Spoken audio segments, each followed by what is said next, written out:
నెల్లూరు జిల్లా కోవూరు నియోజకవర్గ ప్రజల సమస్యల పరిష్కారం కోసం తన ఇంటి తలుపులు ఎప్పుడూ తెరిచే ఉంటాయని ఎమ్మెల్యే వేమిరెడ్డి ప్రశాంతిరెడ్డి అన్నారు. కోవూరు మండలం లేగుంటపాడులో పార్టీ ఆదేశానుసారం ప్రజా సమస్యల పరిష్కారమే లక్ష్యంగా ఆమె ప్రజా దర్బార్ నిర్వహించి ప్రజల నుంచి వినతి పత్రాలు స్వీకరించారు. కోవూరు మండల పరిధిలోని కోవూరు, యనమడుగు, లేగుంటపాడు, వేగూరు, మోడేగుంట, చెర్లోపాలెం, పోతిరెడ్డిపాలెం, పాటూరు తదితర గ్రామాల నుంచి పెద్ద సంఖ్యలో ప్రజలు హాజరై తమ సమస్యలను ఎమ్మెల్యే ప్రశాంతిరెడ్డి దృష్టికి తీసుకెళ్లారు. ఈ సందర్భంగా ఆమె మీడియాతో మాట్లాడారు.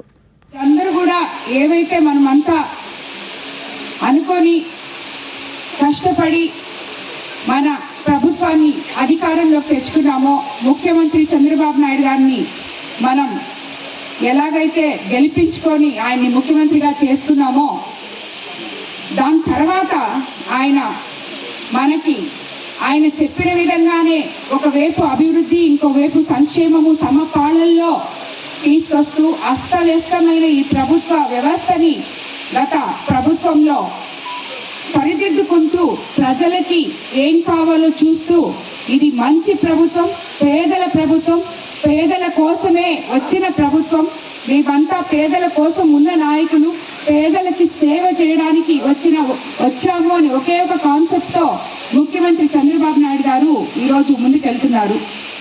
అందులో భాగంగా అన్నిటికన్నా ముఖ్యంగా ఈరోజు మనం ఇక్కడ క్యాడర్ మీటింగ్ కూడా పెట్టుకోవడం జరిగింది.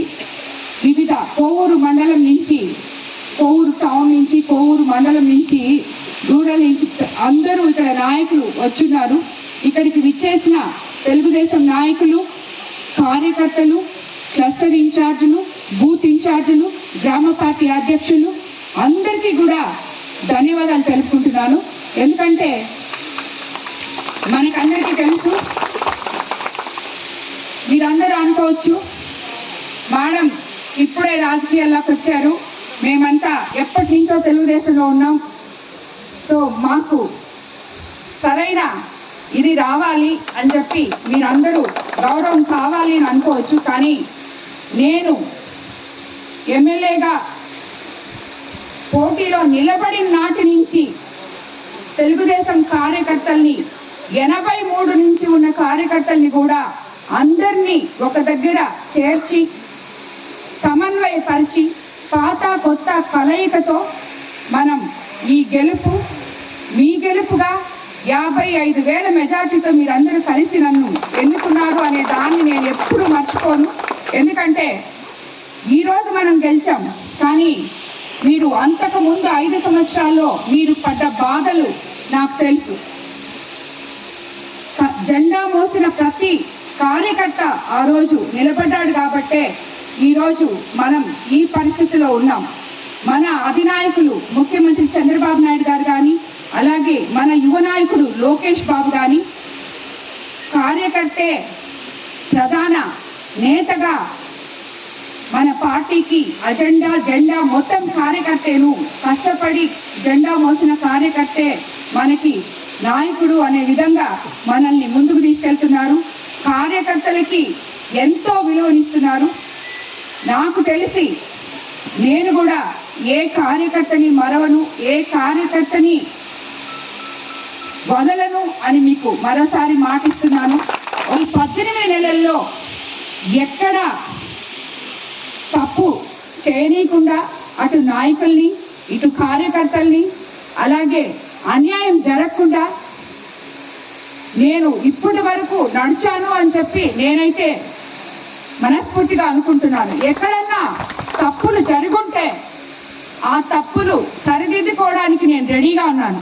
కాబట్టి అలాంటివి ఉంటే మీరు నాకన్నా రాజకీయ అనుభవజ్ఞులు ఎవరున్నా సరే నా దగ్గరకు వచ్చి అమ్మా ఇది ఇలా జరుగుతుంది, మీరు దాన్ని సరిచేయండి అని ఒక్క మాట నాకు చెప్తే వెంటనే అది తప్పైతే తప్పకుండా అది ఎవరైనా నా పక్కనున్న మనిషి తప్పు చేసినా నేను ఒప్పుకోను, సరిదిద్దుతాను.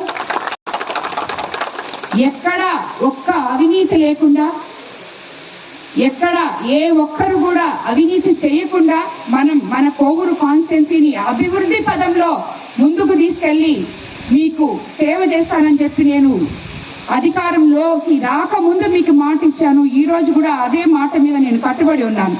కాబట్టి ఆల్రెడీ 6,023 లక్షల వేల కోట్ల పెట్టుబడులు చంద్రబాబు నాయుడు గారు మన ఆంధ్రప్రదేశ్కి తీసుకొచ్చారు.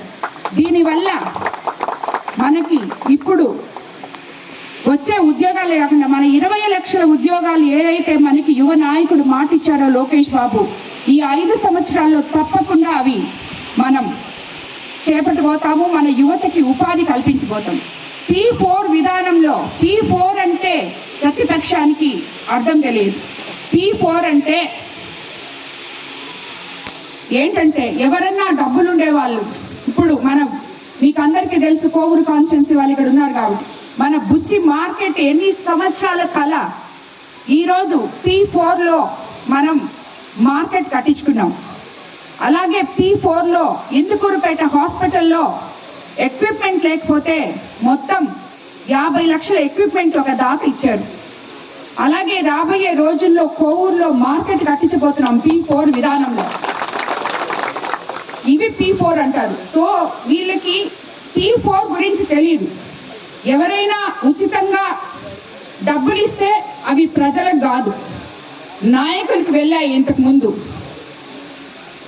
ఈరోజు సంక్షేమం, అభివృద్ధి గవర్నమెంట్ చేయడమే కాకుండా ఈ P4 విధానంలో ప్రజల కోసం ఏ దాతలు ముందుకొచ్చినా ప్రజలకే అంకితం చేస్తున్నాం విధానం చంద్రబాబు నాయుడు గారు ముందుకు తీసుకొచ్చారు.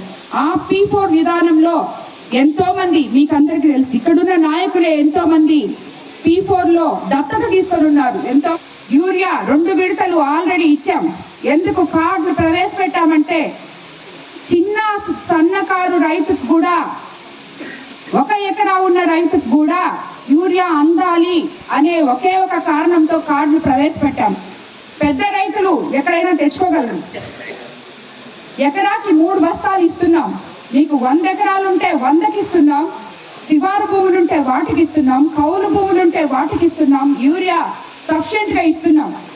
మన కోవూరు కాన్స్టిట్యున్సీలో ఎక్కడ కూడా ఆల్రెడీ 2 సార్లు ఇచ్చేసాం. మనం 3వ కూడా మనం రెడీగా ఉన్నాం. కాబట్టి ఇలాంటివన్నీ, అలాగే పోయినసారి మనం పంట కూడా పోయిన రబీ సీజన్లో మనం 24 గంటల్లో కొలిచిన ప్రతి ఒక్కరికి, ధాన్యం కొనుగోలు చేసిన ప్రతి ఒక్కరికి వాళ్ళ అకౌంట్లలో అమ్మాలీలతో సహా డబ్బులు వేయడం జరిగింది. 2వ పంట మొన్న మనం ఈసారి వచ్చేటప్పటికి మనం నీళ్లు ఎక్కువ ఉండి మనకి బాగా పండింది.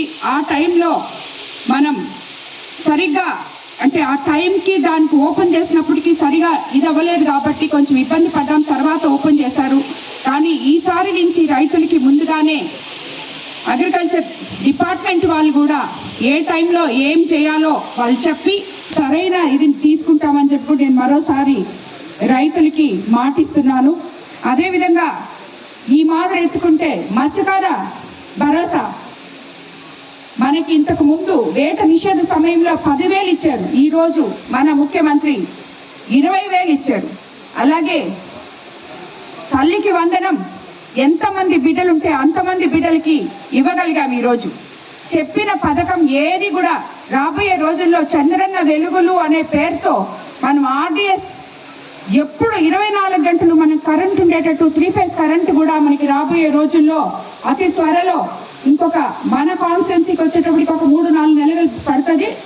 మొత్తం ఎలక్ట్రికల్ డిపార్ట్మెంట్ అంతా దాని మీద పనిచేస్తుంది.